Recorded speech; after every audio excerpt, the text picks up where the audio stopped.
এবারের এই চতুর্থ বর্ষের এই মেগা রক্তদান শিবিরের উদ্বোধন রাজ্যের মাননীয় মুখ্যমন্ত্রী প্রফেসর ডক্টর মানিক সাহা আমাদের মধ্যে উপস্থিত। আমরা আমাদের আজকের অনুষ্ঠানের উদ্বোধক রাজ্যের মাননীয় মুখ্যমন্ত্রী প্রফেসর ডক্টর মানিক সাহা মহোদয়কে পুষ্পস্তবক 64তম জন্মদিনের প্রাক লগ্নে 39তম পুরো ওয়ার্ডের উদ্যোগে আজ এই মেগা রক্তদান শিবিরের উদ্বোধন। যে পরিবর্তন এবং বিবর্তনের দেবতা 713 সাল থেকে রোমান রাজা সাহা মহোদয়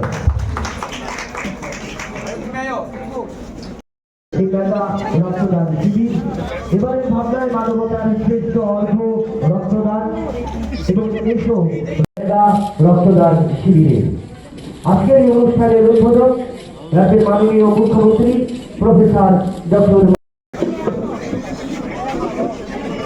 আজকের এই অনুষ্ঠানের উদ্বোধক মুখ্যমন্ত্রী প্রফেসর ডক্টর মানিক সাহা তাও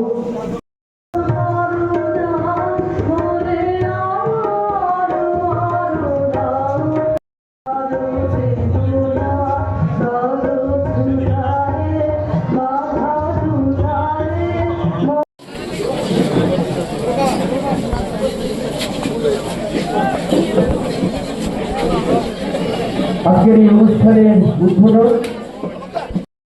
এবং আগামী প্রজন্মের কাছে নতুন বার্তা পৌঁছে দিতেই আমরা এবছর আয়োজন করেছি এই মেগা রক্তদান শিবিরে। আজকের এই অনুষ্ঠানের উদ্বোধন রাজ্যের মাননীয় মুখ্যমন্ত্রী প্রফেসর ডক্টর মানিক। প্রতি বছরের নয় এবছর আয়োজন করেছি এই মেগা রক্তদান শিবির এবারের ভাবনায় মানবতার শ্রেষ্ঠ অর্থ রক্তদান এবং এসব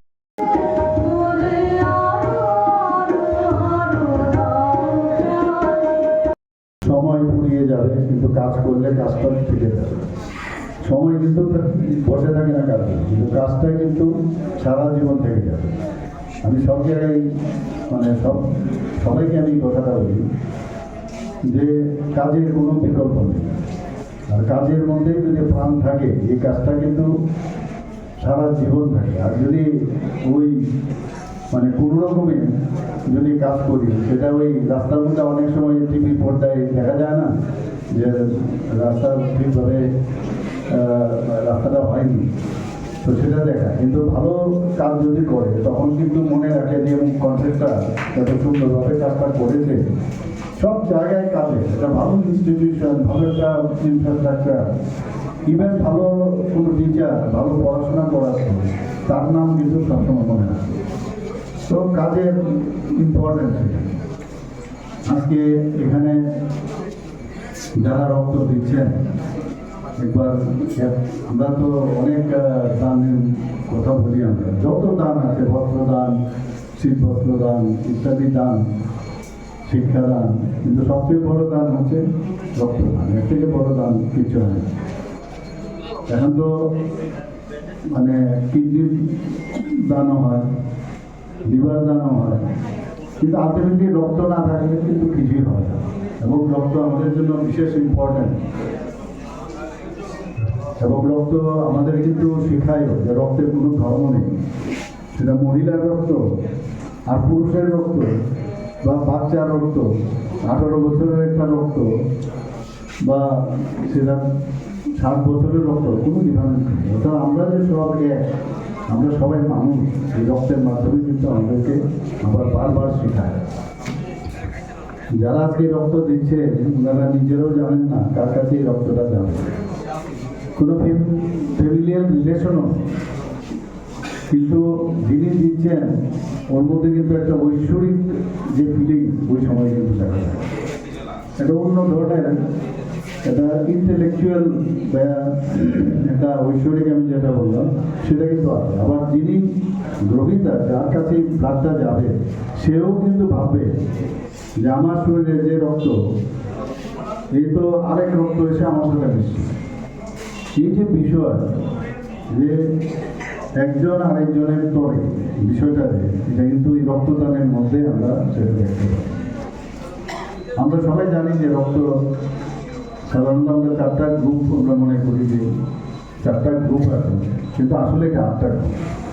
কারণ রেসাস মাঙ্কি রেসাস যে নেগেটিভ যে গ্রুপ আছে, পজিটিভ চার আর নেগেটিভ চার, অর্থাৎ 8 ধরনের ব্লাড আছে। আমি এখানে জিজ্ঞেস করছিলাম কার কি ব্লাড গ্রুপ, কেউ বলছিল পজিটিভ এবং প্রথমবার দিয়েছে। এরকমও লোক আছে যে প্রায় 80-90 বার মানে 100 বার ব্লাড দিয়েছে।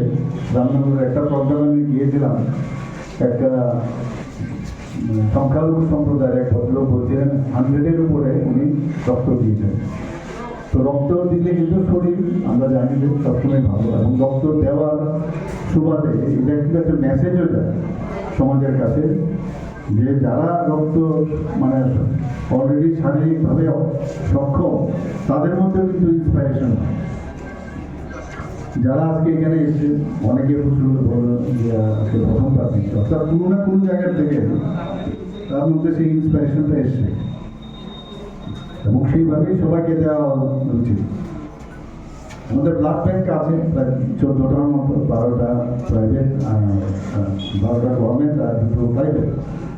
তো সেখানে যাতে কোনো অবস্থায় ইমব্যালেন্স না হয় ব্লাডের কালেকশন রাখতে হয়, কারণ কোন সময় অস্ত্রোপচারের সময় লাগবে, কোনো ক্যান্সার পেশেন্টের লাগবে, কোনো রোড ট্রাফিক অ্যাক্সিডেন্টের সময় লাগবে, কখনো এনিমিক পেশেন্টের লাগবে।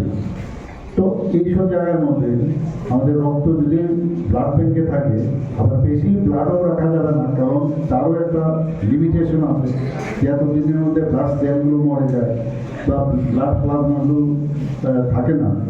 তো এই যে ব্যালেন্স রাখার যে এর জন্য মনিটরিং সিস্টেম আমাদের আছে, আমাদের রক্ত সঞ্চালক যে বিভাগ আছে, কমিটি আছে, তারা কিন্তু দেখে রাখে। সেটা আমাদের জন্য খুব ইম্পর্টেন্ট। এখন রক্ত আমাদের, আমরা জানি যে রক্ত আমাদের শরীরে যে খুবই ইম্পর্টেন্ট, কারণ আমরা যখন লাংসের মাধ্যমে অক্সিজেন গ্রহণ করি, আমরা সবাই জানি, কিন্তু রিপিটেশন মাঝে মাঝে এগুলো যদি আমরা কথাবার্তা বলি তাহলে এটা যে মানে কি প্রয়োজন সেই সম্পর্কে একটা ধারণা আমাদের চলে আসে।